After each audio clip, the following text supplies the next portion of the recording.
কি অবস্থা সবার, কেমন আছেন? পদ্মবিলে তো যেতে পারলাম না, তাই ভাবলাম কাশফুলে এবার যাওয়া মিস করা যাবে না। এত গরমে কাশফুলে যাইতে কেন ইচ্ছে করলো আমি জানি না। আজকে খুব সুন্দর এবং আমার খুবই পছন্দের একটা শাড়ি পরবো, তাই ভাবলাম পার্লার থেকে একটু সাজুগুজু করি। রাজশাহীতে আমি একটা পার্লারে যাই, সেটা হলো তিথিস বিউটি লঞ্চ পার্লারে, যেটা location Rajshahi new market Omar প্লাজার একটু সামনেই। আজকে একদমই অন্যরকম লাগবে দেখতে আমাকে, কাজল কালো চোখ, কারণ যে শাড়িটা পরবো সেটার সাথে কাজল কালো চোখই ভালো লাগবে। সবসময়ের জন্য আমার মাস্কারাটা একা দিতেই ভালো লাগে, তাই একা একাই দিয়ে নিচ্ছিলাম। আমার ইচ্ছে ছিল আজকে আলতা পরার, বাট আলতা ছিল না, তাই আলপনা এঁকে দিচ্ছিল আপুরা। কেমন লাগছে অবশ্যই কমেন্ট করতে ভুলবেন না। তো ভাবলাম এই শাড়ির সাথে একটু কার্লি চুল ভালো লাগবে, তাই সেভাবেই চুলগুলো সেট আপ করে নিচ্ছিলাম। মোটামুটি আমি একদমই রেডি, বাট আমি টিপ খুঁজতেছিলাম পূর্ণিমা আপুর সাথে। টিপ আমার অনেক পছন্দের, কিন্তু পরা হয় না।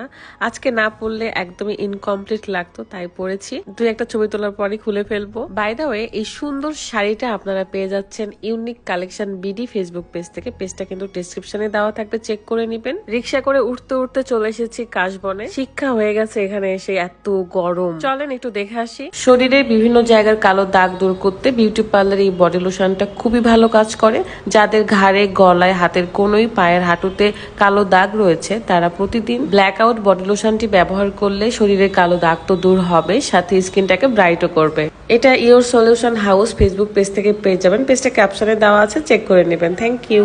আমার বিশ্বাস যে একবার কাশবনে যাবে শাড়ি পরে, সে আর দ্বিতীয়বার যাবে না। তৃষা তো বলছিল যে আমি একদম ঠিক আছি বাবা, এত গরমে ভাগ্যের শাড়ি পরি নাই। একটু কষ্ট হলেও কাশফুলের সাথে এই শাড়িটা অনেক সুন্দর লাগতেছিল। শাড়িটা এত আরামের ছিল, দেখে হয়তো বুঝতে পারছেন। খুবই কমফোর্ট, খুবই সুন্দর। যে কোনো প্রোগ্রামে কিন্তু আপনারা এটা পরতে পারবেন, মানে গায়ে হলুদ হোক বা কারোর মুখে ভাত বা যে কোনো অনুষ্ঠানেই আপনারা এটা পরতে পারবেন। খুবই সুন্দর। আমার জন্য ক্যামেরাম্যান গুলো আধা ঘন্টা ধরে দাঁড়িয়েছিল এই কাশবনে। আমার আস্তে আস্তে দেরি হয়ে গেছে, তো আসার পরে বুঝলাম যে এটা একদমই ঠিক হয়নি, কারণ ভীষণ গরম, ভীষণ কষ্ট হয়েছে। যেহেতু শখের বসে চলে এসেছে, তাই কষ্টটাকে সার্থক করতে হবে।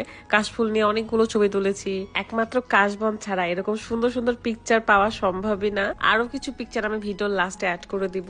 এত সুন্দর সুন্দর পিকচার দেখে মনে হচ্ছিল আমাদের কষ্টটা সার্থক হয়েছে। দেখে মনে হচ্ছে কাশফুলটা যখন আমি গালে ঠেকাচ্ছি তখন মনে হয় কতই ভালো লাগছে। একদমই না, ভীষণ চিটবিট করতেছিল। আজকে আমার ফটোশুট করে দিচ্ছিল সজীব ভাইয়া, আর বেচারাগুলো অনেক কষ্ট করছে আমার জন্য। সবাই একদম গরমের মধ্যে দাঁড়িয়ে আছে। এটা আসলে তারা আমাকে অনেক ভালোবাসে, তাই আমার জন্য কষ্ট করতেও তাদের সমস্যা নেই।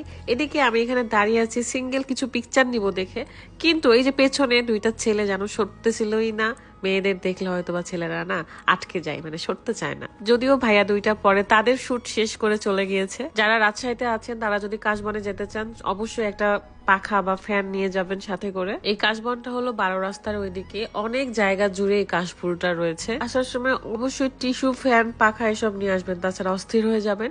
আমাদের মোটামুটি আধা ঘন্টার মধ্যে শুট শেষ হয়ে যায়। এখান থেকে আমরা চলে আসি তাড়াহুড়ো করে। সন্ধ্যায় হয়ে গিয়েছে, যদিও সন্ধ্যার পরে এখানে আর কাউকেই থাকতে দেয় না। সন্ধ্যার সময় ওয়েদারটা একটু সুন্দর ছিল। কষ্ট করেও হলেও নিজের শখটা পূরণ করতে পেরেছি। এত সুন্দর শাড়ি পরে কাশবনে আসতে পেরেছি, এটাই অনেক কিছু। আর দেরি নয়, এখন চলে যাব বাসায়। তো রিক্সার জন্য ওয়েট করছিলাম। আপনারা কে কে কাশবনে গিয়েছেন আর পিকচার তুলেছেন অবশ্যই আমাকে কমেন্টে জানাবেন। চাইলে আমাকে ইনবক্স করতে পারেন আপনাদের সুন্দর সুন্দর পিকচার গুলো। আজকের মতো বিদায় নিচ্ছি, ভালো থাকবেন, আল্লাহ হাফেজ, আসসালামু আলাইকুম।